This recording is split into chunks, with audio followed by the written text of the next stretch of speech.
Claro el que sí. Drive Sí, sí, y yo sí. lo descargo. Sería un gusto poder tenerlo. Sí, no hay Sí, ningún sí, me lo han problema. solicitado, sí. Un poco le estuve comentando la experiencia. Yo por ahí no sabía, digo, no esa por ahí, como no habíamos tenido contacto, digo, por ahí Sí, quedó, digamos, para como otra no quería fecha. Bueno, molestar, me dijo que tenía hasta el 28, ya no quise sí, molestarle. sí, sí, Le sí. molesté como hasta hasta diciembre. Entonces, Sí, sí, sí, nosotros en diciembre estuvimos trabajando normalmente hasta el 30, digamos.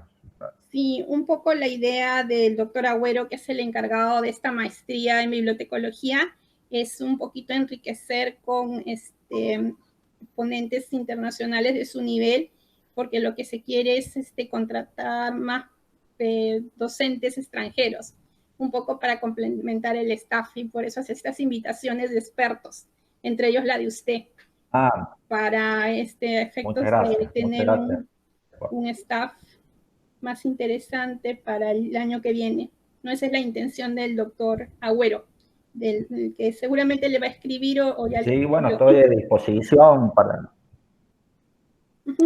Entonces, para lo que necesiten. Igual fue un gusto participar el el mes seminario de la pasado en mañana. el taller, en la conferencia con el grupo Zafika, ¿no? Sí, con el grupo Safi Craft, Estuvo muy el lindo eso. seminario, sí, muy interesante esa Sí, experiencia también. muy, Y es muy interesante, importante muy rico. esas relaciones porque Sí, sí, sí, sí. hicieron un muy buen trabajo también allí. Yo creo que podemos ir Sí, comenzando, muy bien, los chicos. compañeros, ¿les parece? Sí, vamos comenzando. ¿Cómo no? Vamos a empezar. Bueno, mi nombre es Juan Manuel Pineda. Yo soy, mis estudios, digamos, de base soy bibliotecólogo, egresado de la Universidad Nacional de Córdoba. Eh, Después también hice la licenciatura en bibliotecología. Acá nosotros tenemos una tecnicatura como si fuera un bachiller en España, que son de 3 años. Después hice la licenciatura en bibliotecología, donde tuve que hacer una tesina también. Mi tesis fue de la realidad laboral de los bibliotecarios. En esa época me interesaba mucho el tema del mercado de trabajo. Estoy hablando del año 2001. Y también, a su vez, paralelamente hice archivología, que es otra carrera que también se dicta en la Universidad Nacional de Córdoba. Tengo esa doble formación de archivólogo y bibliotecólogo. Y después hice una maestría en España en la Universidad Pompeu Fabra de Barcelona, que es de información digital. Eh, Así que ahí soy magíster en información digital con especialización en documentación digital. Esa es mi especialidad. Y bueno, como le decía la profe, el mes pasado estuve participando en la Universidad Nacional de San Marcos de una conferencia con importantes expositores, digamos, de Latinoamérica, así que fue un honor poder participar. Bueno, por lo que me han invitado es por el tema de, usted está en un proceso de investigación, es de búsqueda y recuperación de información académica. Calculo que usted tiene muy buena base, pero bueno, siempre se puede ver desde otras perspectivas, otras miradas, o por lo menos de la mirada que yo tengo, el tema de la búsqueda y recuperación de la información, y espero que esta charla, exposición, que va a durar más o menos 1 hora, de acuerdo a lo que habíamos hablado con la doctora, les puede ser de utilidad a ustedes en su proceso de investigación. Cualquier consulta, duda o inquietud mientras vaya exponiendo, ustedes me lo van haciendo saber, no hay ningún problema. Así que no hay problema que en cualquier momento de la charla puedan opinar ustedes o preguntar. Así que no tengo problema en eso. Así que cualquier cosa, bueno, voy a poner la presentación. Me va a avisar, doctor, a ver si se llega a ver. Bueno, tengo que poner compartir pantalla, ¿verdad? Espera un Sí, segundito. Pues no le puse la compartir acá en Google, era acá presentar ahora, ¿no? Toda tu pantalla vamos a poner. Cualquier cosa me van avisando sí, claro que sí. si se va viendo.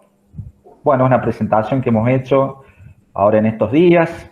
Me he reincorporado. Cuesta un poquito volver a la actividad intelectual, pero bueno, fue un año muy difícil. Calculo como ustedes, todo esto de la pandemia hace que uno bastante trabajo Se ve tenga a perfecto, nivel doctor. virtual, Se ve ¿no? perfecto. Así que ha sido muy complicado. Perfecto.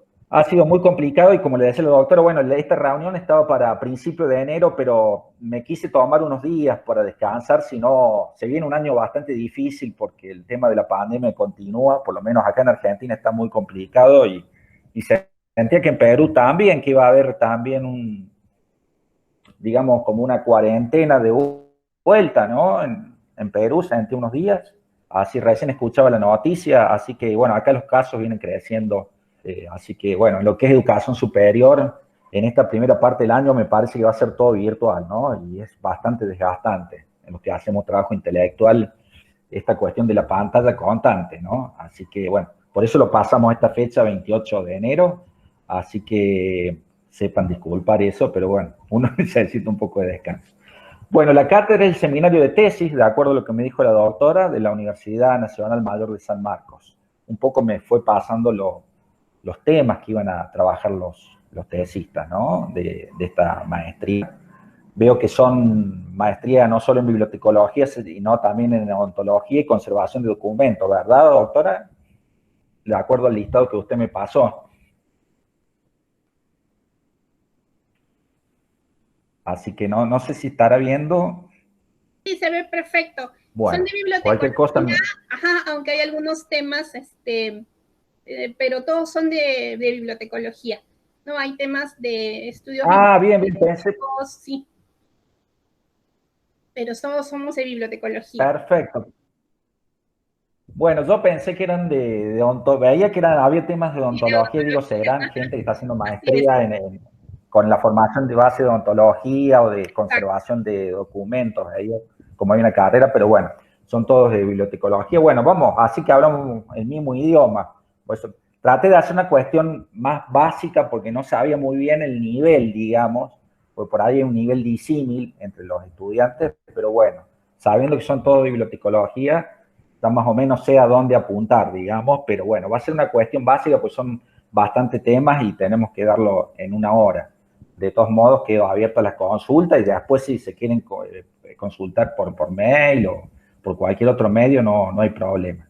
Bueno, nosotros acá estamos en un proceso de investigación, ¿no? Y ustedes saben que la investigación es fundamental en lo que es la universidad. La universidad está basada en lo que es enseñanza, investigación y extensión en casi todas las universidades del mundo. Y la investigación ocupa un lugar preponderante, ¿no? Y en este proceso que están ustedes en estudios posgrado es importante adquirir estas competencias y habilidades de investigación. Es fundamental y bueno, eso se adquiere con la práctica y obviamente estudiando, ¿no? Y la experiencia.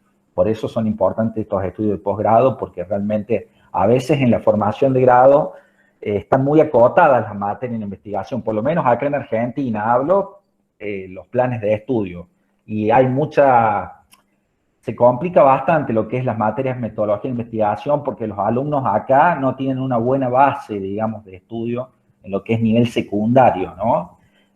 Lo cual se le complica y bueno, hay mucha gente que tiene que recursar la materia o no puede terminar sus estudios de grado.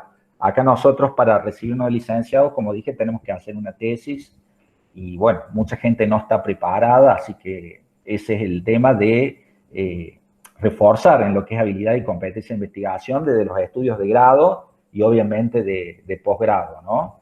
El tema que vamos a centrarnos acá, por eso lo puse en un color violeta, es buscar información y analizar crítica y sistemáticamente esa información que es uno de los primeros pasos en el proceso de investigación. Es fundamental. Y después, bueno, viene todo el tema de la discusión de resultados de la investigación. Para eso hay que tener todo un espíritu crítico, mucho conocimiento, contrastar. Y bueno, como decimos, están las comunidades científicas donde uno tiene que valorar lo que están haciendo otros en nuestra área, ¿no? Es importante. Y por supuesto, la ciencia se basa en el aporte que uno pueda hacer de nuevo conocimiento científico de calidad. Otro de los beneficios es conocer a otros investigadores, ¿no? En nuestra área. Así que es fundamental, no solo en nuestra región, sino en otros países también, y bueno, todo esto que permite también la virtualidad de poder uno interrelacionarse a través de estas redes sociales académicas que vamos a hablar más adelante, ¿no? Otra cuestión también es mejorar el currículum u hoja de vida, que se dice, en lo que es investigación, sin lugar a duda. Ustedes que están en este paso de una maestría le va a servir de muchísimo y lo van a saber, digamos, aquilatar a esa experiencia de la investigación que van a traer a través de la maestría y le va a servir, digamos, para toda la vida académica, digamos, sin lugar a dudas.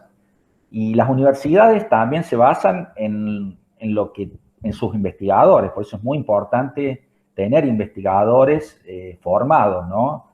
Lo cual hace que no tenga que formarlos ya porque ya los tiene, y las universidades también acreditan a través de estos investigadores que tengan, ¿no? Por eso es muy importante, como ustedes están haciendo esta maestría, digamos, tratando de elevar el nivel, por eso tratando de aportar otros especialistas en el tema y bueno, creando doctorados también. Todo eso tiene que ver con mejorar la acreditación de la universidad. Eso es lo que es, hay otros beneficios, pero da para otra charla, digamos. Pero estos son los principales beneficios que tiene la investigación para estudiantes de posgrado, ¿no? Un poco basándome en estudiantes de maestría. Bueno, en la investigación hoy nos vemos con un problema muy grande, los bibliotecarios y todos, digamos, los ciudadanos en general, pero obviamente los bibliotecarios también, que nosotros trabajamos y manipulamos tanta información, que es la infoxicación, ¿no? Este término que acuñó Alfon Cornell allá en 1999, que cada vez tiene más asidero en la actualidad, ¿no? Él hablaba de infoxicación cuando la gente se infoxicaba por tener muchos mails en esa que les llegaban en las organizaciones, que les llegaba, y había gente que tenía que gestionar 100 correos electrónicos, ¿no? Y bueno, hoy y con las redes sociales y la enorme cantidad de información que hay, se genera esta intoxicación, infobesidad que hablan. Samuel Burman también habló de ansiedad informativa, ¿no? Así que en la investigación ocurre esto. Por eso les quise mostrar este mapa de Internet que tiene que ver con todas las conexiones e interconexiones que hay a nivel mundial. Fíjense que es tremendo la cantidad de información que existe. Es más, se dice que el conocimiento solo académico se duplica cada 2 años en Internet. Así que fíjense, cada vez más se hace muy difícil estar al tanto en una especialidad o subespecialidad en cualquier rama de conocimiento. Por eso el tema que vamos a tratar hoy de la búsqueda y recuperación de la información es tan importante y relevante, ¿no? Así que bueno, les quería mostrar ese mapa para que tengan una idea de cómo se grafica la cantidad de servidores, conectores que hay a nivel mundial, grandes servidores, ¿no? Que va a estar dado por las conexiones y por la iluminación que tiene cada servidor o gran servidor que hay, que principalmente los grandes servidores están en países de poder, digamos, países de gran desarrollo, ¿no? Bueno, una cuestión importante también que ustedes conocen, que es la ALFIN, que es muy importante la alfabetización. Ustedes saben que hay múltiples alfabetizaciones, no solo alfabetización de lectura y escritura, en lo que es educación primaria, secundaria, alfabetización en matemática y en otros temas. Hoy se habla de múltiples alfabetizaciones y adquiere una alfabetización singular, mucha importancia, que es la alfabetización informativa. Por esto que le hablaba de la gran infoxicación que hay, es importante estar alfabetizado en información en la actualidad. Los bibliotecarios, por supuesto, y que puedan replicar, digamos, a toda su comunidad de usuarios, ¿no? Y es fundamental en esta sociedad de la información y el conocimiento saber trabajar con esta alfabetización, y que tiene que ver también con la investigación porque está dentro de lo que es la búsqueda de información. Es fundamental esta alfabetización principalmente. Acá hay distintas etapas que tienen que ver y que están relacionadas también con la investigación, sin lugar a dudas, porque la alfabetización informacional es importante recalcar que es transversal a todas las áreas del conocimiento, incluido la comunicación. Así que se parece muchísimo a lo que es el proceso de investigación. Y nosotros lo ponemos en 5 etapas, algunos autores hablan de 6, otros 7, pero principalmente es la que más, digamos, se ponen de acuerdo en estas 5 etapas, de acuerdo a la alfabetización por distintos programas que ha habido en Europa.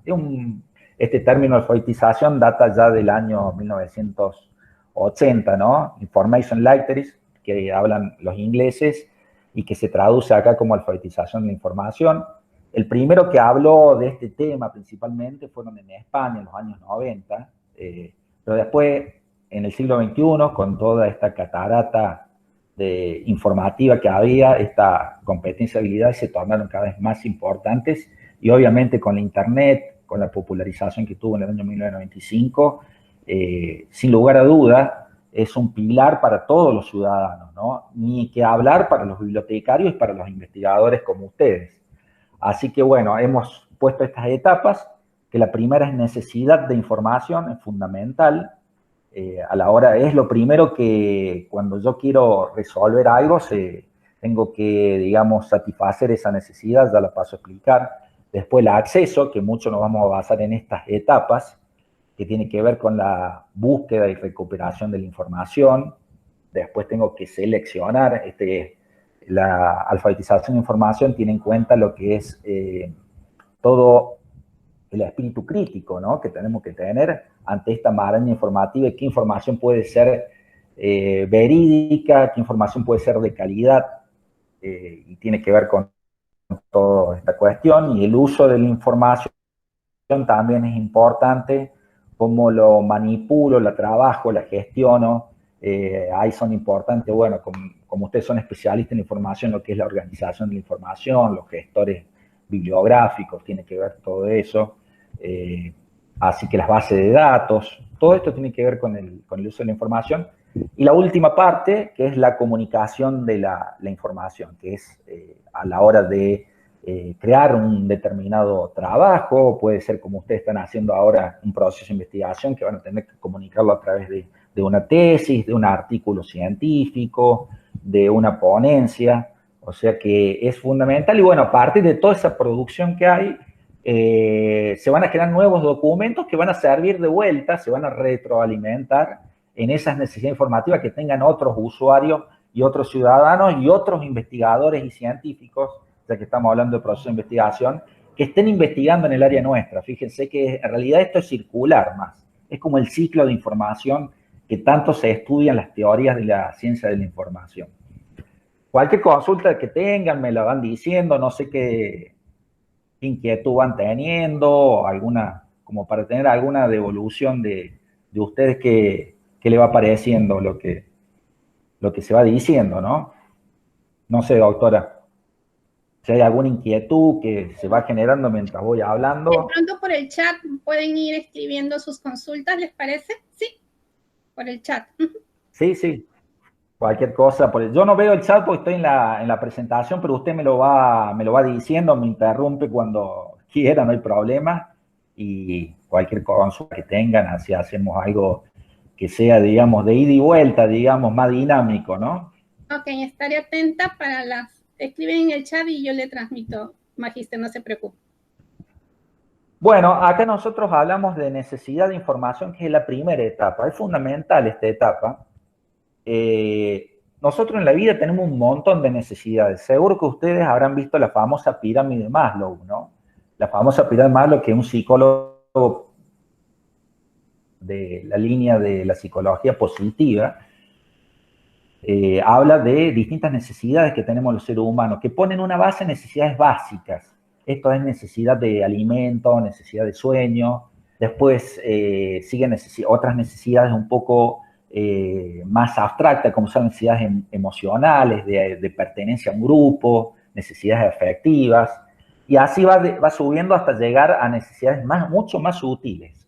En realidad, la necesidad de información es una de las necesidades más, digamos, abstracta que hay, pero también está dentro de esa línea, y Maslow la toma después en otras pirámides que hizo. Al principio no la toma, pero la pone allá como arriba de la pirámide, digamos, casi como la necesidad de autorrealización del ser humano. Así que es importante, y bueno, esta necesidad, acá como pongo una definición, que nace de una brecha en el conocimiento de una persona que se experimenta en el nivel consciente, como una pregunta, da lugar a una búsqueda de una respuesta. Si la necesidad es urgente, la búsqueda puede llevarse a cabo con la diligencia hasta que el deseo sea cumplido. Fíjense acá que hay una cuestión muy importante que dice en esta definición Rey, que la tomó Pinto Molina, la famosa documentalista española, y habla de nivel consciente, porque a veces está el deseo, que el deseo a veces se mueve en el nivel inconsciente, ¿no? O no le podemos plasmar o dar forma a la necesidad de información, y muchos colegas sabrán cuando van a pedir información ciertos alumnos o personas que no la tienen muy clara a veces tienen un deseo de información o esa misma necesidad no la pueden llevar a un nivel consciente a través de verbalizarlas con palabras, o no saben muy bien lo que quieren. Ese caso los alumnos a nivel secundario, medio, no sé cómo será allá, que a veces necesitan algo, pero no saben bien, ¿no? O una lectura, o algo una lectura de motivación, por ejemplo. Saben que necesitan algo, pero no lo pueden expresar a la necesidad de información. O sea, queda en un mero deseo. Por lo cual, para que la necesidad de información exista, tiene que haber un nivel consciente. Yo tengo que responder a una respuesta, digamos, por ejemplo, para tomar una decisión, por ejemplo, para comprar algo, necesito un elemento y bueno, voy a ver en internet, voy a ver las opiniones, por ejemplo, en Amazon, por ejemplo, para comprar un lector de libros electrónicos, voy a ver las opiniones de otros usuarios y bueno, con esa información que voy teniendo elementos que me permitan, digamos, tomar una decisión, que lo fundamental en la necesidad de información es tomar una decisión. En el caso de ustedes, va a ser un trabajo de investigación, o sea, una necesidad que lo van a tener que ir, digamos, haciendo una elaboración de esa necesidad porque es bastante más compleja, no es una compra o alguna necesidad para decidir algo rápido. Es una necesidad bastante compleja, por lo cual hay que planificarla, ¿no? Interesante lo que afirma Pinto Molina, como la mencioné recién, en las necesidades de información, porque habla a veces hay necesidades reales, expresadas y reconocidas. Paso a explicar. La necesidad real es un tema determinado. Por ejemplo, había un tema que había visto que me había pasado, doctor, usted, de unos alumnos que hablan en realidad que tenían que investigar la calidad de las revistas académicas, ¿no? Entonces es una necesidad real. Ahora, después esa necesidad real la tengo que bajar a una necesidad expresada. ¿Cómo lo expreso yo? ¿Con qué términos? Si voy a utilizar lenguajes naturales o lenguaje controlado a los sistemas, ¿no? Eso va a ser fundamental. A su vez, una vez que expreso esa realidad, esa necesidad, el sistema me va a reconocer, me va a dar un resultado, que va a ser esa necesidad reconocida, ¿no? Así Así que es importante a la hora de formular, tener clara la necesidad real, cómo expreso esa necesidad o cómo la traduzco a la realidad y cómo el sistema la reconoce. Y bueno, yo ahí haré, digamos, si me está reconociendo, bueno, si no me reconoce esa necesidad que yo quiero, tendré que formular otros criterios de búsqueda, ¿no? Por eso es importante tener en cuenta esto, ¿no? Que habla Pinto Molina. Yo después no he tenido tiempo de pasar la bibliografía, pues la estoy preparando, pasar el PowerPoint y si me da hasta el lunes, le paso toda la bibliografía de lo que he investigado en esta charla, que la estoy armando la bibliografía, en estos procesos de trabajo de tesis que están haciendo. Bueno, ahí pasamos al tema de necesidad de información, de definir ahora esa necesidad, cómo damos forma, ¿no? Para llegar a poder, digamos, satisfacer esa necesidad informativa, que en este caso puede ser, como dije, un trabajo académico, puede ser una ponencia, puede ser una exposición oral, va a depender del tipo de trabajo, de investigación que tengo que hacer, ¿no? O trabajo de clase que tengo que realizar. Estas son algunas preguntas que he extraído de acuerdo a lo que he investigado a la hora de definir una necesidad de información. Fundamental es cuál es mi tema de búsqueda, ¿no? Eso ponerlo en alguna frase, una frase corta, como me pasó la profesora, los temas de búsqueda de los alumnos. Por ejemplo, calidad de revistas científicas en Perú, creo que era, ese es el tema de búsqueda. Después buscaré cuáles son los términos más representativos, conceptos claves, sinónimos, frases para buscar. Los conceptos claves son las palabras, diría un colega que me gusta como le dice, que palabras que tienen mucha densidad informativa, ¿no? Y ahí van las palabras fundamentales o palabras claves de la frase, ¿no? Para sacar.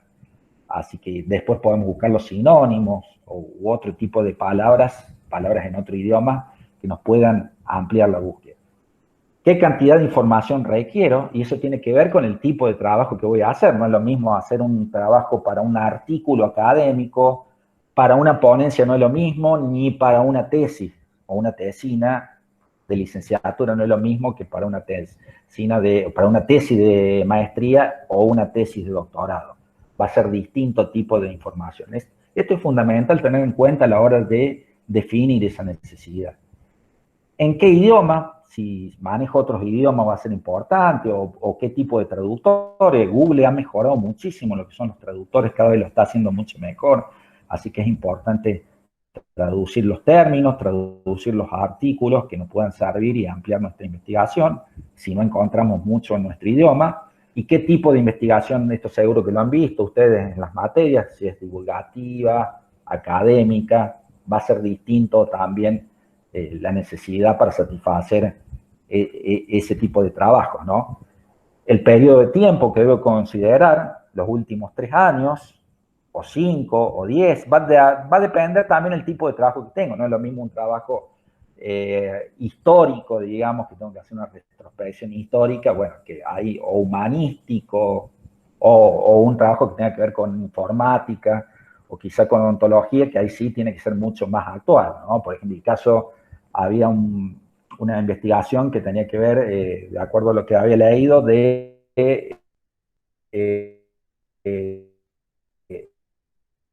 información, ontología y COVID-19, ahí sí va a tener, hace un año justamente, así que solamente voy a tener investigación del último año, bueno, o alguna otra referencia que pueda hablar de los virus en general, pero va a ser principalmente del último año. Y el tiempo que voy a tener para estudiarle es fundamental también, cuánto tiempo, no es lo mismo, como dije, por ejemplo, un artículo, por ahí un artículo puede llevar 2 meses o 3 meses o un mes, de acuerdo a qué grado de competencia tengo para escribir académicamente, o por ejemplo, una ponencia, quizás me lleve menos tiempo, o una tesis. Todo va a depender del tipo de investigación, el tipo de profundidad, si va a ser exhaustiva, voy a abarcar, digamos, más generalista también puede ser, o va a ser más delimitada. Bueno, siempre en la investigación hay que estar delimitado, es fundamental, pero eso va a tener que ver con la profundidad que yo quiero darle al trabajo, ¿no? ¿Y cuál es el formato más adecuado? Si texto, puedo también utilizar imágenes, videos, tanto que utilizo películas, que estaría dentro de las imágenes multimedia, ¿no? Una película también puede ser para un trabajo de investigación, un podcast, sonido, así que esto es importante para definir la necesidad de información, es fundamental, que es la primera etapa en lo que es la búsqueda. Si yo tengo claro eso, va a ser mucho más fácil a la hora de buscar y recuperar información. Vamos a pasar a la siguiente. Bueno, acá hemos, en un ejemplo de, usted, doctora, me pasó 6 investigaciones, no sé si habrá alguna otras más, pero creo que una puede servir, bueno, por una cuestión de tiempo, no podemos, yo hice digamos, un ejemplo con una de las que teníamos, de una que me pasó la primera, que me pasó el primer tema, que acá está la necesidad de información en pasos, que para que ustedes, digamos, lo vean, digamos, bien, que sea bien descriptivo, ¿no? Identificar el tema. Ese es el primer paso. Y acá decimos que la mayoría de las veces viene predeterminado, es decir, se encuentra establecido previamente ya. De acuerdo a lo que voy leyendo, yo ya me voy dando cuenta de qué temática es.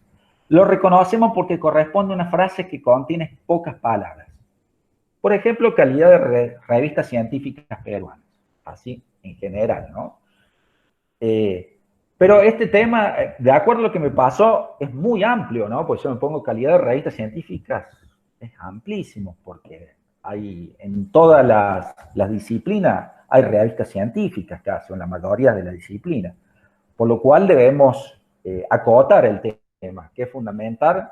¿Y qué consiste en esto de acotar? En especificar el tema general a partir de ciertos criterios correspondientes a las particularidades de la información que se desea encontrar. Como dije, puede ser el año que tiene que ver, puede ser la temática de las ciencias. Yo puse un ejemplo, no sé si apunte a eso, a la investigación, pero lo pueden llevar al ejemplo donde ustedes quieran también. Por ejemplo, indicadores de calidad de revistas científicas especializadas en ciencias sociales editada en Perú en un periodo también. Entonces ya estamos delimitando el año, como dijimos, estamos editando la temática también, los indicadores también va indicando y la calidad de revistas científicas. Ahí lo voy mucho más acotando al tema, porque si yo pongo calidad de revista me queda un tema global muy, muy grande, ¿no? Se podría investigar, pero va a demorar mucho más tiempo. Eso es importante delimitar. Después viene el tema de reconocer palabras claves, que es identificar términos que me puedan ayudar a la hora de expresar esa necesidad de información que tengo, ¿no? Se refiere a la identificación de las palabras más importantes que conforman el tema acotado, para saber cómo determinarlas. Basta quitar todos aquellos elementos que solo funcionan como enlace entre estos artículos, el, los, las, uno, las preposiciones, a, ante, bajo, con. Ahí tendría que sacar la de, por ejemplo. Así eso no iría. Las preposiciones, los artículos. Entonces quedarían en calidad de revistas científicas peruanas, calidad como término, términos que tengan mucha densidad informativa, como dije antes, revistas científicas, Perú, indicadores, calidad, ciencias sociales 2000-2020. Esos serían los términos traducidos, ¿no?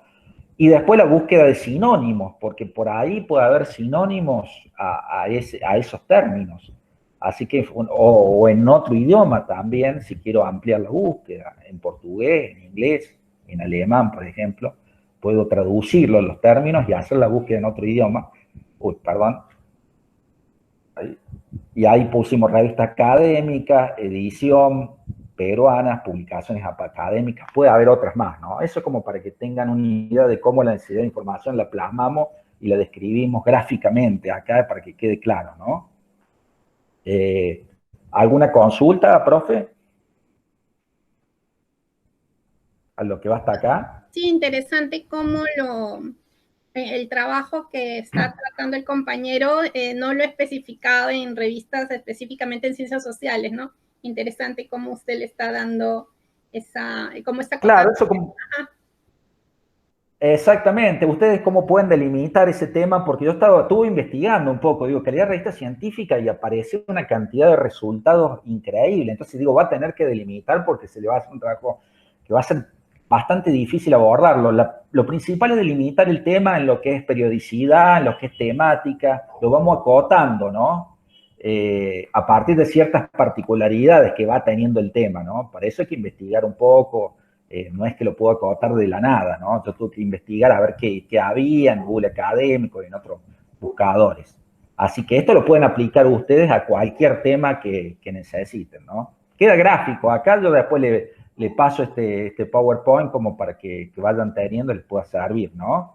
En esta gráfica de la necesidad de información, que es lo fundamental. A partir de ahí va a ser mucho más fácil, ¿no? A la hora de interrogar, de expresar a los sistemas, ¿no? Sí, nos sirve mucho, es muy gráfico. De datos, a los repositorios digitales.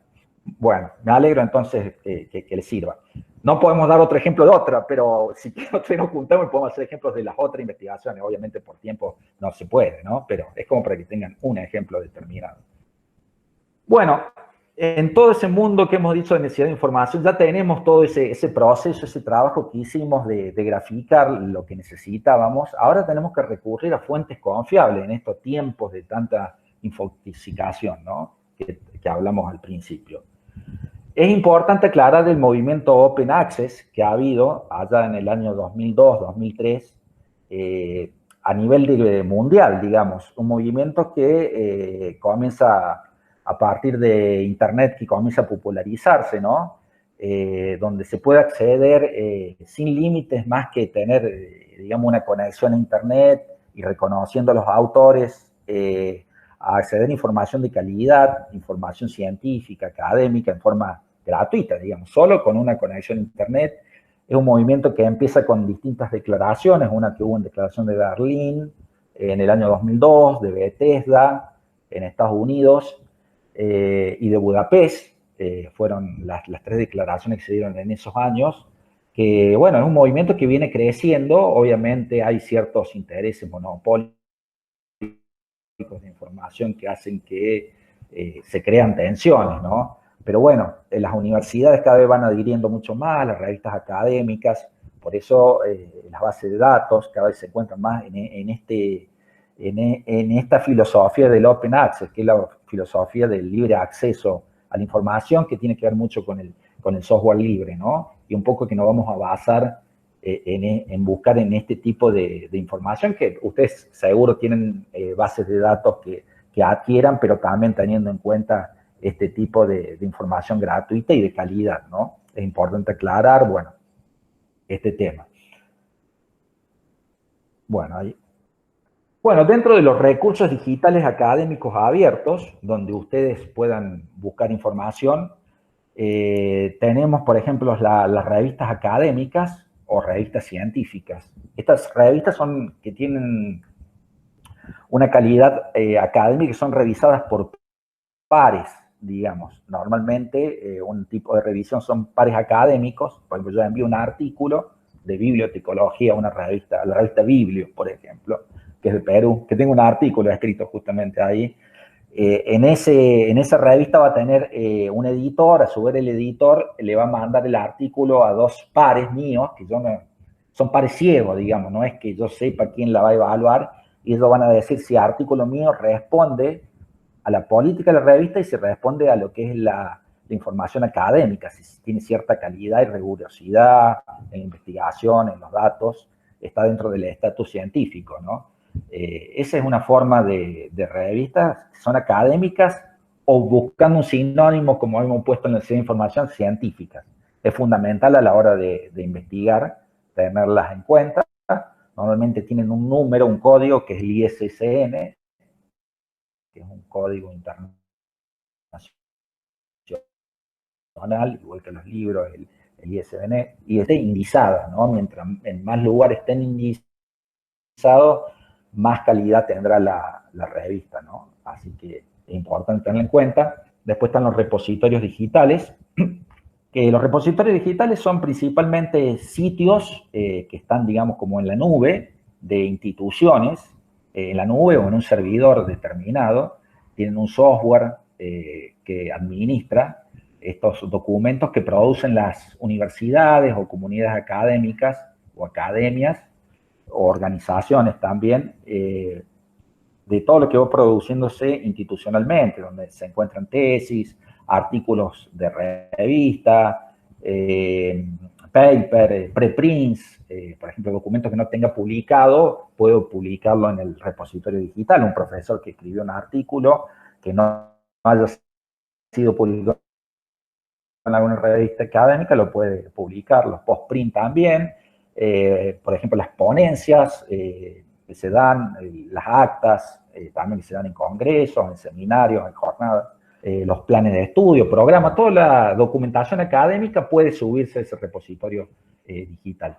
Después tenemos las revistas divulgativas, que también es información de calidad, no como las revistas académicas, sino que tocan a veces los temas determinados, no para un público súper especialista o científico, sino para a nivel general, digamos, que lo pueda leer, digamos, cualquier persona, digamos. Pero tienen cierta rigurosidad también. Por ejemplo, en Bibliotecología, una revista muy buena, divulgativa, que se llama Desiderata en España, que publica un colega que la edita, un Navas Benito, por ejemplo, que es de muy buena calidad, que se los recomiendo, y está indizado, por ejemplo, en Dialnet. y es divulgativa, ¿no? Bueno, después están los blogs académicos, que estos son blogs que hacen los profesores o científicos, que son de mucha calidad, porque a veces, por ejemplo, los artículos, todo lo van subiendo esos blogs académicos, y donde podemos recurrir a buscar información que sea fiable para nuestra investigación. Las wikis también, esta forma de publicar en forma cooperativa a través de trabajo colaborativo. Wikipedia es el ejemplo más clásico, pero hay otras wikis de distintas temáticas en donde, bueno, se van creando distintas entradas. Normalmente las wikis trabajan con entradas y donde van colaborando un grupo de alumnos, profesores, y elaborando un concepto o una temática en particular. Cada vez esta modalidad de trabajo colaborativo y cooperativo viene creciendo. Y las bibliotecas digitales son similares al repositorio digital, nada más que trabajan en temas más generales. A veces tienen un usuario de contraseña determinado también. Tienen libros, por ejemplo. Es como más general la biblioteca digital. Tiene libros digitales, libros que entran dentro del copyright, digamos, que son más comerciales en muchos casos, o no, pero la biblioteca digital tiene, digamos, un público muy determinado, digamos, también. Y bueno, hay bibliotecas digitales libres y otras que son, digamos, a pago, digamos, por ejemplo, Vidi, la biblioteca digital muy conocida a nivel Latinoamérica, o Libro, por ejemplo, para darle algunos casos. Hay otras bibliotecas digitales que son de acceso libre, como Seguimos Leyendo, por ejemplo, acá en Argentina, que tiene textos libres que se puedan trabajar en forma de las licencias Creative Commons, que se puedan compartir, que se puedan hacer obras derivadas también. Eso permite a través de este tipo de licencias. Y también tenemos otros tipos de recursos. Acá ponemos portales educativos. En general hay muy buenos portales educativos. Por ejemplo, en la universidad hay uno que se llama Universia, que tiene de distintos temas, de temas universitarios, qué tipo de carrera estudiar, tipos de posgrado, por ejemplo, ustedes que están estudiando posgrado, si uno quiere estudiar un doctorado, y otros temas que hacen a la vida universitaria, ¿no?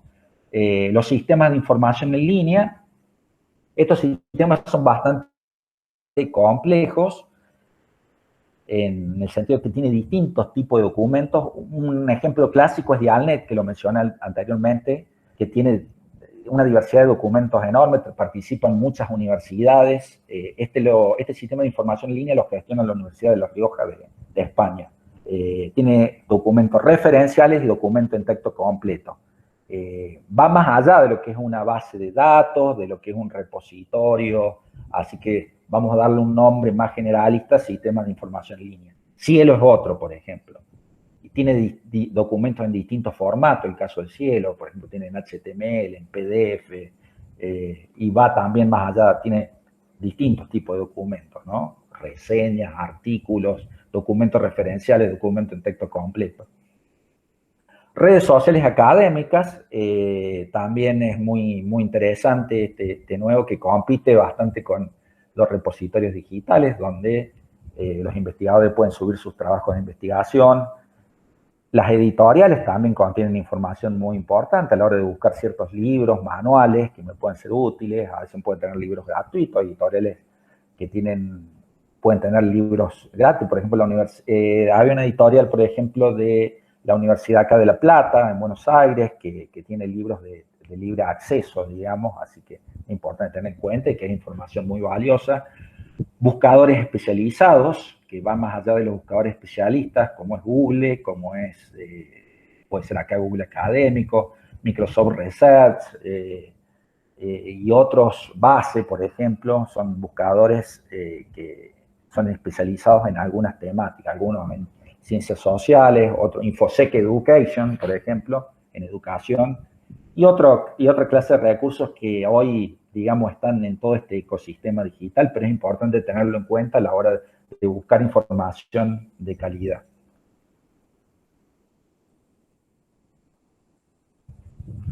Bueno, hay una cuestión importante, porque la gente se confunde lo que son bibliotecas digitales, repositorios digitales y redes sociales académicas. Hay un artículo que yo después se lo voy a pasar en la referencia, que es muy importante leerlo y para tenerlo en cuenta nosotros, cuál es la diferencia y a qué apunta cada uno, ¿no? Un poco yo le estuve explicando esta diferencia, pero es para explicarle un artículo que es de un español que ahora salió en época de pandemia, creo que en julio del 2020, que habla de estas diferencias, ¿no? Fundamentales a la hora de, que son recursos digitales muy importantes a la hora de buscar información de calidad y científica, tenerlo en cuenta, ¿no? Este tema de la biblioteca digital que se confunde con el repositorio digital, que a veces pueden utilizar hasta el mismo software, como el caso del repositorio con las bibliotecas digitales, pero tienen su diferencia. Normalmente, como dije, los repositorios digitales ponen casi toda la información en acceso libre, en cambio las bibliotecas digitales pueden tener ciertas restricciones, son más generalistas. Un poco el repositorio digital también compite con las redes sociales académicas, porque a veces los investigadores no publican en los repositorios digitales y publican a veces en las redes sociales académicas porque las redes sociales académicas van teniendo otro tipo de información que largan como métricas, la cantidad de descarga que va teniendo, la posibilidad, como son redes sociales, de comunicarme con otros investigadores, el caso de Academia Edu, un clásico. Entonces, bueno, brinda otras posibilidades que los repositorios digitales, por lo menos en esta primera parte, no la están ofreciendo, aunque hay algunos ya que repositorios digitales en otra, digamos, en otra serie, digamos, van teniendo ya en cuenta esto, pero es una competencia de estos sistemas, ¿no? De los repositorios y de las redes sociales académicas. Así que es importante nosotros como bibliotecólogos también tener en cuenta esos recursos a la hora de investigar. Bueno, acá hablamos recién de la necesidad de información primero, y bueno, acá como vemos en este proceso de búsqueda de información, las etapas, digamos. Ya hablamos de lo que es necesidad de información. Después lo que sigue es seleccionar recursos. ¿En dónde voy a investigar? Yo más o menos les mencioné los que puedan ser útiles ahí. Una vez que selecciono, elijo palabras claves, que ese es el modo de que voy a interrogar a la base de datos, que son bastante base de datos, buscadores, sistemas de información en línea, repositorios, bibliotecas digitales, que son bastante similares, ¿no? La forma de búsqueda tiene normalmente una búsqueda general, en un cuadro está la búsqueda y aparecen también una búsqueda avanzada, ¿no? Donde puedo mucho más refinar esta búsqueda. También dentro de la búsqueda general están los operadores booleanos, ¿no? El AND, el OR, el NOT. Son distintos operadores que puedo utilizar para refinar la búsqueda. Búsqueda en texto libre, búsqueda en frase exacta. Son cuestiones que puedo utilizar también. Es muy importante la investigación, diría Hernández Sampier, un libro que tanto se lee, El método de bola de nieve, porque a la medida que yo voy avanzando en la investigación es como que se va abriendo y voy encontrando otro tipo de documentos relacionados a lo que estoy buscando. Y un poco puedo ahí hacer en ese cuadro que hice necesidad de información, ver los temas generales y los temas, cómo se van relacionando a otros temas más particulares, ¿no? Y a través de este método de bola de nieve es como puedo ir avanzando. O sea que es importante todo esto en lo que es la búsqueda de información, tener en cuenta todas estas etapas, ¿no? Otros tips para tener en cuenta, no quedarse con el primer resultado, ¿no? Que muchas veces el caso de nuestros usuarios, hasta de estudiantes avanzados en universidades, no van más allá, ¿no? Y hay que ver y bueno, no quedarse ahí, sino ir generando nuevas estrategias de búsqueda. El tener en tema la exhaustividad, que tiene que ver con la amplitud que voy a tocar o no, o si lo voy a delimitar más al tema.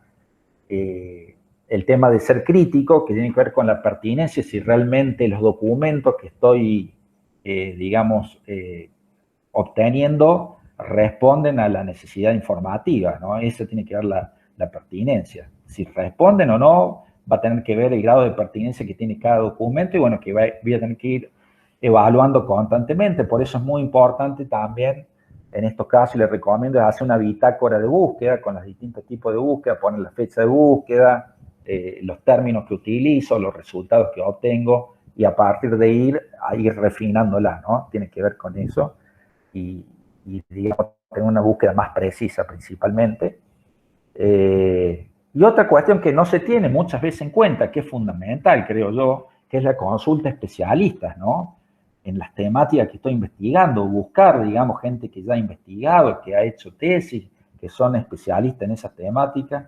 A veces son un poco, a veces el científico tiene una particularidad de ser un poco celoso, pero digo, ganando la confianza uno puede encontrar esos especialistas y consultarlo, que nos pueden ahorrar mucho trabajo, nos pueden hacer cortar camino por lugares o por que estoy investigando que no sean el más directo, ¿no? Por eso es importante consultar a profesores, consultar al bibliotecario, ¿por qué no? A colegas que conozcan más del tema, va a ser fundamental a la hora de buscar información. Otra cuestión importante son los elementos textuales que tengo que ver en este ecosistema digital, ¿no? Y ahí tiene que ver también con la calidad del documento que investigo. Si realmente yo me voy a dar cuenta a vuelo de pájaro realmente si responde, por ejemplo, en un blog de un especialista, tener en cuenta estas cuestiones, ortografía, redacción, actualización del contenido es fundamental. Si estoy haciendo una investigación que sea, digamos, teniendo en cuenta, si tengo en cuenta los últimos 5 años en una temática determinada, la información que sea entendible, obviamente, para nuestro nivel de investigación también es fundamental. Eso en cuanto a los elementos textuales para tener en cuenta.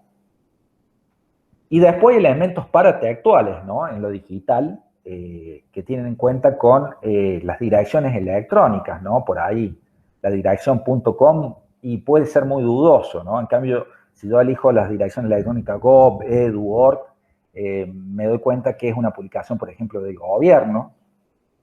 Por ejemplo, ahora tanto que se habla de la infodemia, ¿no? Que salían publicaciones de dudosa procedencia en cuanto al coronavirus, por ejemplo, y bueno, si yo sé que una publicación que lo hace el Ministerio de Salud acá de Argentina o de Perú, y que es .gov, bueno, es una información fidedigna, ¿no?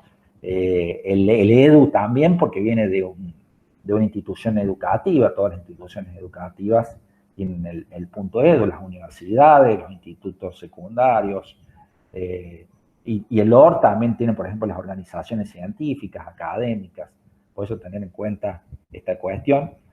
Hay otra cuestión que tiene que ver con la arquitectura de la información, por ahí no sé si lo han sentido, pero es muy importante cómo está diseñado el sitio o el lugar, si realmente responde, digamos, está bien etiquetado, está bien distribuida la información. Los bibliotecarios saben mucho de eso, por eso lo puse. Hay un especialista en arquitectura de la información que justamente viene de la ciencia de la información, que es Peter Morville, que escribió un libro de arquitectura de la información. Obviamente viene del lado del diseño, de la arquitectura, pero y de la informática. Es como muy interdisciplinario el tema de la arquitectura. Igual que la usabilidad, que tiene en cuenta también, es a su vez mucho más amplio, que tiene que ver con la experiencia de usuario que uno tiene al ver una página web, o un sitio web, o un video, que tiene que ver que es una experiencia, digamos, reconfortante, ¿no? Tiene que ver con la usabilidad y que se hacen experimentos de los distintos sitios web si realmente uno tiene una experiencia positiva o no. En la usabilidad es muy interdisciplinario porque entra la arquitectura de la información, entra el diseño gráfico, entra la psicología, las humanidades, ¿no? Es toda una rama de conocimiento interdisciplinario, hasta diría transdisciplinario en la usabilidad hoy y la informática, obviamente, y otras disciplinas. La accesibilidad de información también es fundamental hoy, que el recurso sea accesible para todo tipo de personas, integra a las personas con discapacidad también, personas, por ejemplo, que tienen baja visión, personas de edad, personas que no tengan buena conexión también, hoy que hay tanta brecha digital en nuestros países, también las páginas web, los sitios web tienen que tener en cuenta estas cuestiones de lo que es la accesibilidad, que cada vez se está trabajando, y las páginas web, los sitios, las universidades están haciendo páginas que sean aprobadas por el W Consortium, W3 Consortium, que habla de páginas que estén, digamos, aprobadas en lo que es la accesibilidad de la información. Las páginas de gobierno tienen que ser accesibles a personas con discapacidad visual, es fundamental, ¿no? Páginas educativas, todo. Y la autoría, como decíamos anteriormente, es fundamental a la hora de, por ejemplo, el autor, ¿quién es? Investigarlo, googlearlo, ver si tiene, por ejemplo, un perfil en Google académico, trabajo investigativo, por ejemplo, si yo estoy viendo un trabajo de investigación de él, que encuentro un preprint, pero que está en un repositorio, pero no sé quién es, tengo que investigarlo a ver si realmente es una persona que tenga una acreditación académica, científica, universitaria, y que el trabajo de él sea de calidad en todo lo que tiene que ver elementos textuales y paratextuales, ¿no? Bueno, un poco el tema también, de acuerdo a las temáticas que me había dicho, los gestores de referencia que son tan útil, pasamos a otro tema, pero que está muy relacionado con la investigación y que tiene que ver con esa cuarta etapa, que es el tema de la organización de la información, ¿no? Porque una vez que yo busqué, encontré o información que me pueda ser útil, tengo que organizarlo en gestores de referencias, ¿no? Estos gestores de referencias son programas informáticos que aparecen allá en los años 80, ¿no? La empresa Thomson Reuters fue una de las primeras que creó un programa de gestor de referencia que en ese momento venían para instalar en el disco, digamos, venían discos flexibles 5.1 medio, y bueno, donde los académicos y científicos trabajaban y organizaban sus referencias que le eran útiles en sus trabajos de investigación y bueno, después podían referenciar y posibilitaba también citar, digamos, y referenciar. Fundamentalmente es eso. Hoy los gestores de referencia han evolucionado mucho, hay distintos tipos de gestores que ya les paso a explicar, pero acá en la definición esta trabajan integradamente con procesadores de texto, ¿no? Con Word y LibreOffice, por ejemplo. Normalmente estos gestores de referencia trabajan con plugins. Plugins son distintos programas que se le puede adicionar y donde yo puedo, digamos, trabajarlo integradamente con Word y donde puedo automáticamente hacer la cita y la referencia bibliográfica. Trabaja en diferentes estilos. No sé qué estilo estén trabajando allá, pero acá, bueno, está muy difundido el estilo APA, ¿no? Que ahora se ha venido a la 7ª edición. Así que es fundamental trabajar con estos gestores. Si quieren otro día les doy un taller de gestor de referencia porque lleva su tiempo. Yo normalmente trabajo con Mendeley y Zotero. Un poco voy a pasar a explicar acá. Hay otros también, no sé si la universidad de ustedes pueda estar también pagando alguno que sea, hay gratuitos y de pago, digamos. Pero bueno, yo les recomiendo en software libre Zotero y Mendeley, que son los que yo trabajo y andan muy bien los dos.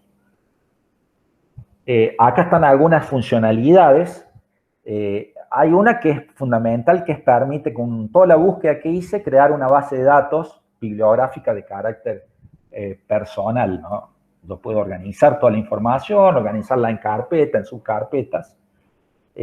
También, como les dije anteriormente, permite citar y referenciar en forma automática.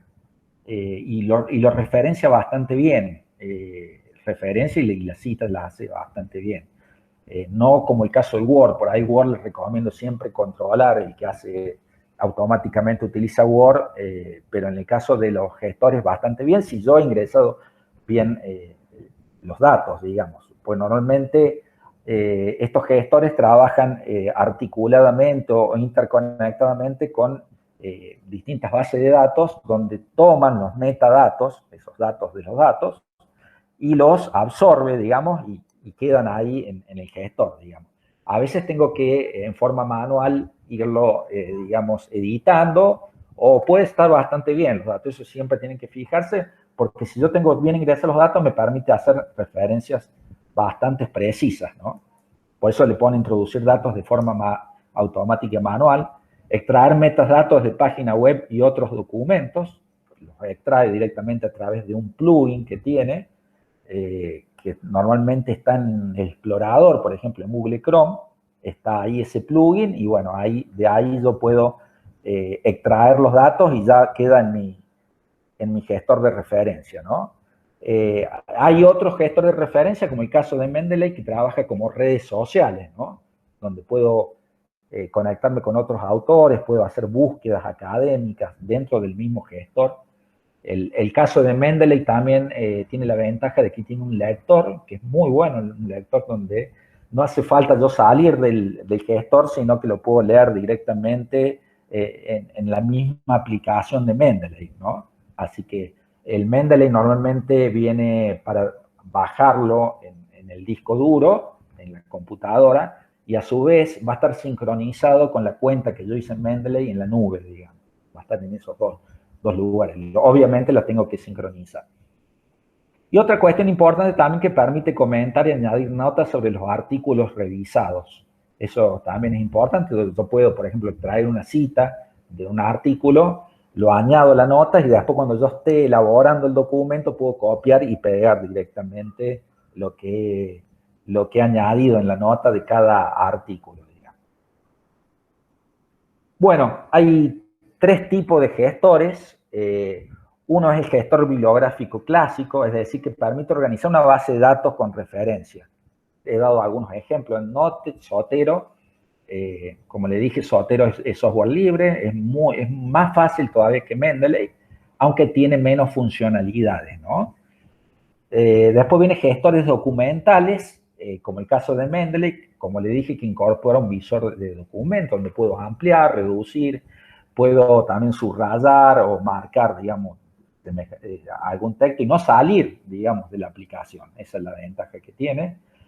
Y algunos gestores son interesantes también porque aplican funcionalidades de red social online, como CityUlike. Lo que pasa es que CityUlike se cerró ahora en el 2019, no se sigue trabajando, pero bueno, está para trabajarlo en la nube, pero no se sigue mejorando, digamos.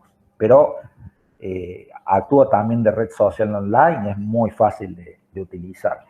Después hay otro CityForm también que trabaja en la nube, que tiene una versión gratuita, que para los que comiencen, si no usan gestor de referencia, pueden comenzar con ese y después descargar Zotero para ver cómo es la metodología. Yo después les voy a pasar todas esas citas bibliográficas donde puedan descargar todo este tipo de documentos, así que van a tener, bueno, ahí están algunos, Zotero, Mendeley, ResWorks, BibTeX, no son los más conocidos, digamos, hay otros más, ¿no?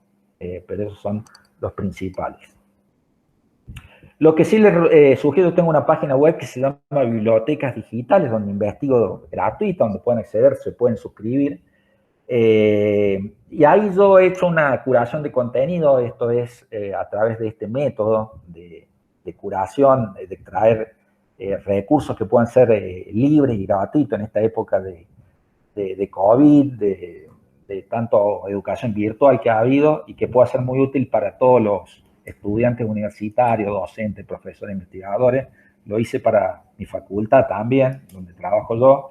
Y bueno, ahí tienen ustedes la página web donde pueden descargar, que hay distintos tipos de recursos. Hay como le dije, en toda esa que le describí, repositorios digitales, bibliotecas digitales, bases de datos, buscadores, redes sociales académicas,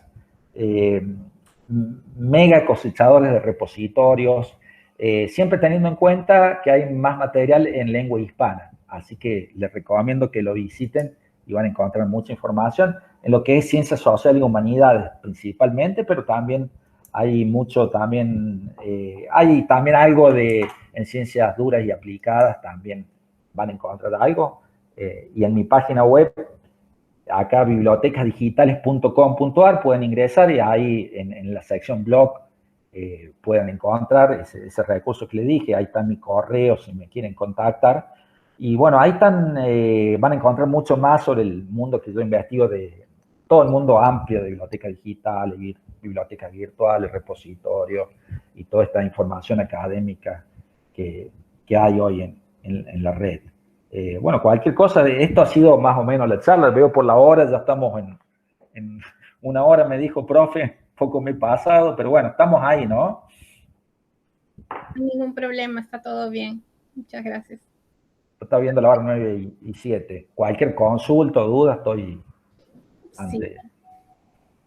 Sí, si tienen alguna duda, yo estaba viendo el tema de la red, mencionó que era más digamos, más productivo utilizar más las redes sociales académicas que los repositorios, que las bibliotecas digitales.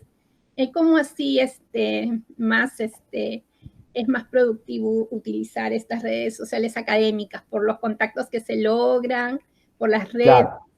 que se permiten con ello? Uh-huh. Sí, yo dije la diferencia cada uno. Lo que pasa normalmente me parece que nosotros también como bibliotecarios tenemos que trabajar mucho más con el tema de repositorios digitales y hacerlos más amigables y bueno, y ahora hay nuevas versiones en los repositorios digitales, como el CRIS, entre otros, que va a ir mejorando y va a tener esas características que van teniendo las redes sociales académicas. Pues el tema es que muchos académicos nosotros queremos que publiquen en el repositorio nuestro y lo publican en las redes sociales académicas. Nosotros queremos que vengan a nuestros repositorios donde ellos son, de la institución que son, y lo publiquen en el nuestro, ¿no? Ahí viene todo el tema, ¿no? Pero bueno, son dos recursos útiles. En realidad el repositorio tiene el aval institucional y es importante, digamos, desarrollarlo y que todos los docentes investigadores de la institución publiquen, ¿no? Claro que sí. A eso me refería. Sí, más bien le vamos a agradecer si nos comparte su PPT, podría ser, para... Sí. Yo se lo estoy mandando y el lunes yo le mando toda la referencia como para que ustedes sigan indagando. Bueno, obviamente tenía una parte práctica, pero por una cuestión de tiempo no ha dado, porque habíamos hablado de hora y media, pero ya se nos ha ido hora y 10 da. Pero si quiere otro día no tengo problema de que vayamos a una parte práctica que yo tengo ya hecha como para que vean el tema de los gestores de referencia, de las búsquedas generales, avanzadas. Lo podemos hacer otro día, estoy a su disposición o cuando ustedes quieran, nos ponemos de acuerdo. Pero lo que sí les voy a pasar el PPT, se los paso hoy y le paso el lunes, le estoy pasando toda la referencia de lo que investigué y que va a ser útil a ustedes, ¿no? Muchísimas gracias. También nosotros le vamos a compartir la grabación, ¿sí? de la presentación completa. Sí, sería muy útil para otros docentes que querían verla y que puede ser de utilidad también para otros estudiantes de grado y de posgrado, ¿no? Acá me dice, la necesidad expresada es donde se utiliza el tesauro. Claro, puede ser, sí, puede ser porque a veces normalmente en la base de datos o en los catálogos tiene un lenguaje, digamos, controlado, ¿no? Entonces tenemos que traducirlo a lo que se utiliza o utilizan estos sistemas de información, ¿no? Que a veces es un lenguaje controlado o a veces es un lenguaje libre, ¿no? Pero en el caso sí, puede ser que tengamos que expresarla a través del tesauro. Por ejemplo, para darte un caso, nosotros utilizamos en nuestra facultad el tesauro de psicología de ISOC, es de España, ¿no? Y, por ejemplo, hay deficiencia intelectual, que es un término que se está utilizando mucho hoy en la actualidad. No se utiliza, se utiliza discapacidad intelectual, ¿no? Entonces, ahí lo tengo que traducir al término para tener, digamos, mayor cantidad de resultados, ¿no? Eso respondiendo a una pregunta que hay del tesauro, de Henry Gavino Chávez Sánchez. Sí, gracias. Sí, justo el tema, buenas noches, ¿no? Buenas noches, Henry. Sí, Juan, mira, claro, el tema de los tesoros, lo que justo precisó hace un momento, ¿no? Tenemos que buscar el término más actual y que no nos permita hacer una búsqueda en todas las bases de datos, ¿no es cierto? Por eso, como manifestó que el término es discapacidad mental y no lo anterior, es justamente el apoyo del tesauro como herramienta de recuperación de información, ¿no? Gracias. Claro, seguro, sí, va a servir mucho. Por eso hablamos, fíjate cuando dimos la 4 necesidades de información, en la parte 4, de buscar los sinónimos, ¿no? Porque puede tener un montón de discapacidad intelectual, deficiencia intelectual. También puede estar dentro de un gran tema lo que es educación especial. O sea, tengo que tener en cuenta todo eso, ¿no? Cómo se utiliza en inglés también, si quiero información en inglés. En ese cuadro está bastante claro que lo hicimos con calidad de revistas académicas. Lo hicimos ese ejemplo. Usted tradúzcalo a su tema, ¿no? Que le sirva, digamos, esa traducción o esa adaptación en lo que es definir la necesidad de información. que pasa todo por ahí. Ya después se hace mucho más fácil porque ustedes son especialistas en recursos, en información académica, científica, en acceso abierto, ustedes saben dónde buscar. Pero es importante hacer esa estructura y sistematización en el proceso de investigación, ¿no? De búsqueda. Gracias. Gracias. Buenas noches. Una pregunta para el conferencista. Sí, sí. Interesante la exposición, muy, como dirías, de mucha densidad informativa. Palabra que me ha gustado escucharla. También en relación al tema que acaba de divulgar, es interesante, por ejemplo, cuando expresa un término que aquí ha calado en mi caso, ¿no? En el caso, por ejemplo, cuando en la posición de uno colocarse, ¿no?, frente a interrogar a la base de datos. Ese término es fabuloso. ¿Por qué? Porque estamos frente a una gama de información, ¿no?, muy variada. Entonces, como profesionales del tema, tenemos que estar frente a la pantalla y asumir la interrogación, ¿no? Y cómo interrogo y cómo puedo lograr en calidad y cantidad de esa información, porque cuando uno aplica en la base de datos, empieza a obtener información aplicando las palabras clave, ¿no? Me da un término después de 10.000, de bajo a 100.000, de 100, luego ya estoy contento cuando ya puedo manejar un término de 50, 40, pero yo pregunto, ¿no? En relación a la búsqueda que uno realiza, ¿cuál es el criterio para definir la cantidad, ¿no? La cantidad, porque recordemos que cuando uno hace ese tipo de búsquedas, estamos frente a la cantidad, ¿no? Entonces, nosotros como interrogadores de esa base de datos, ¿cuál es digamos, el peso específico frente a la calidad y la cantidad? Gracias.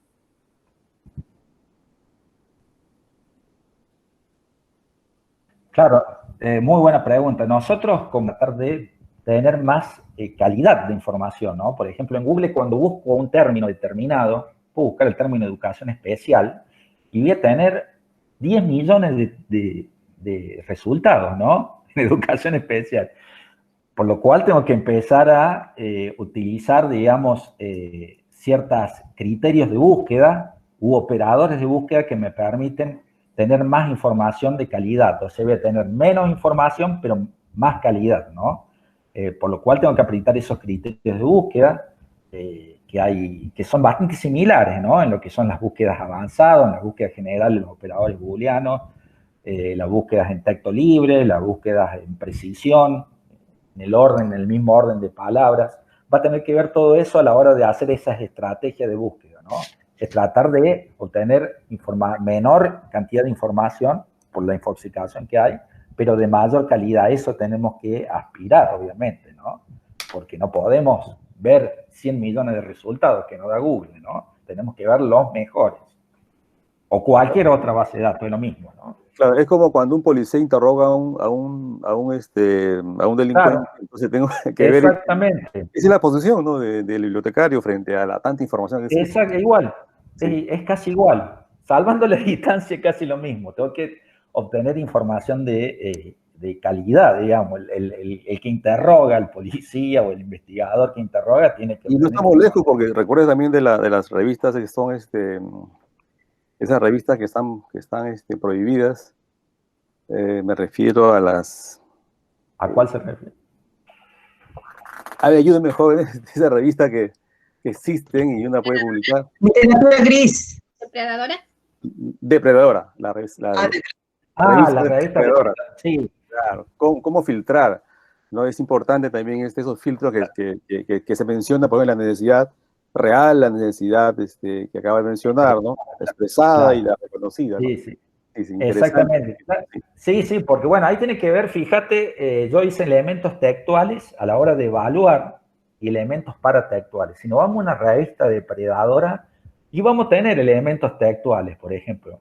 Ahí no tenemos que fijar, por ejemplo, el caso de las indizaciones que tiene, por ejemplo, ahí tenemos que ver ese tema, de temas, cómo está organizada la información en lo que es lo paratextual, la arquitectura de la información, si realmente es un sitio amigable, que tenga una buena experiencia. Todo tiene que ver con esa calidad de la revista, ¿no? En este caso, la revista académica, porque puede ser una falsa revista o esta revista depredadora que capaz que tiene un ISSN, pero es una revista desconocida y que realmente uno publica ahí, pero es una revista que no está indizada en ningún lado, no tiene ningún cierto criterio de calidad, y creemos que es una revista científica, ¿no? Hay muchas de ese tipo de revistas, hay que tener cuidado a la hora de evaluarlo. Que tiene que ver con todos esos elementos textuales y paratextuales a la hora de evaluar la información. Muchas gracias, Juan. No, por favor, Arnaldo. Sí, me ha quedado el grado de pertinencia, la bitácora de búsqueda, que importante es construirla para estar siempre con la información a la mano, ¿no? Claro. Esa es la idea, tener información a la mano. Sí, cualquier cosa, si tenemos otra charla, ahí podemos mostrar una bitácora de búsqueda que les pueda ser de utilidad. Y bueno, sí es fundamental a la hora de empezar a cotejar las búsquedas que voy haciendo, porque como decís vos, Arnaldo, tenemos que ir bajando en cantidad de resultados y subiendo en calidad de información. Ese es el objetivo, ¿no? A la hora de interrogar. Es así. Es como la pesca. En la pesca, uno tiene que poner una carnada que sea, digamos, justo para el pez que estoy... Claro, no voy a pescar una ballena, ¿qué hago con la ballena? Claro, exactamente.